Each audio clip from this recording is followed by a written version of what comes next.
ಖರೀದಿಸಿದ ಖಾಸಗಿ ಕಂಪನಿಯು 1.5 ವರ್ಷದಿಂದ ಹಣವನ್ನು ಪಾವತಿ ಮಾಡದೆ ಬಾಕಿ ಇರಿಸಿಕೊಂಡಿರುವ ಹಿನ್ನೆಲೆಯಲ್ಲಿ 4 ಮೆಣಸಿನಕಾಯಿ ರೈತರು ಆತ್ಮಹತ್ಯೆಗೆ ಯತ್ನಿಸಿದ ಘಟನೆ ಬಳ್ಳಾರಿ ಜಿಲ್ಲೆಯ ಕುರುಗೋಡು ತಾಲೂಕಿನ ಸೋಮಸಮುದ್ರ ಗ್ರಾಮದಲ್ಲಿ ನಡೆದಿದೆ.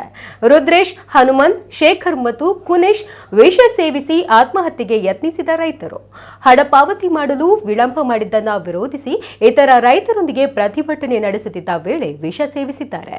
ಅಸ್ವಸ್ಥರಾಗಿದ್ದ ಅವರನ್ನ ಕೂಡಲೇ ವಿಜಯನಗರ ವೈದ್ಯಕೀಯ ವಿಜ್ಞಾನ ಸಂಸ್ಥೆಗೆ ದಾಖಲಿಸಲಾಗಿದೆ. ಅವರ ಸ್ಥಿತಿ ಸ್ಥಿರವಾಗಿದೆ ಎಂದು ತಿಳಿದು ಬಂದಿದೆ. ಬೆಂಗಳೂರು ಮೂಲದ ಅಗ್ರಿಗ್ರೇಡ್ ಪ್ರೈವೇಟ್ ಲಿಮಿಟೆಡ್ 100 ರೈತರಿಂದ 1.9 ಕೋಟಿ ರೂಪಾಯಿ ಮೌಲ್ಯದ ಮೆಣಸಿನಕಾಯಿ ಖರೀದಿಸಿದೆ ಎಂದು ರೈತರು ತಿಳಿಸಿದ್ದಾರೆ. 54 ರೈತರ ಬಿಲ್ ಕ್ಲಿಯರ್ ಆಗಿದ್ದು ಉಳಿದ 46 ರೈತರಿಗೆ ಇನ್ನೂ ಹಣ ಬಂದಿಲ್ಲ.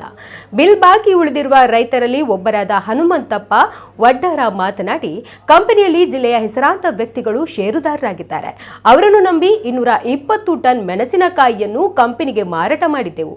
ಸಾಮಾನ್ಯವಾಗಿ ಬ್ಯಾಡಗಿ ಮಾರುಕಟ್ಟೆಯಲ್ಲಿ ಮಾರಾಟ ಮಾಡುತ್ತಿದ್ದು ಖಾಸಗಿ ಕಂಪನಿಗೆ ನೀಡಿದ್ದು ಇದೇ ಮೊದಲು ಎಂದು ತಿಳಿಸಿದ್ದಾರೆ. ಬಳ್ಳಾರಿ ಜಿಲ್ಲಾಧಿಕಾರಿ, ಜಿಲ್ಲಾ ಪಂಚಾಯತ್ ಮುಖ್ಯ ನಿರ್ವಹಣಾಧಿಕಾರಿ ಮತ್ತು ಪೊಲೀಸ್ ವರಿಷ್ಠಾಧಿಕಾರಿಗಳು ಆದಷ್ಟು ಬೇಗ ಸಮಸ್ಯೆಯನ್ನ ಬಗೆಹರಿಸುವಂತೆ ಮನವಿ ಮಾಡಿದ್ದಾರೆ. ಕಲ್ಯಾಣ ಕರ್ನಾಟಕದಲ್ಲಿ ಕುರುಗೋಡು ತಾಲೂಕು ಮೆಣಸಿನಕಾಯಿ ಉತ್ಪಾದನೆಯಲ್ಲಿ ಅಗ್ರಸ್ಥಾನದಲ್ಲಿದೆ.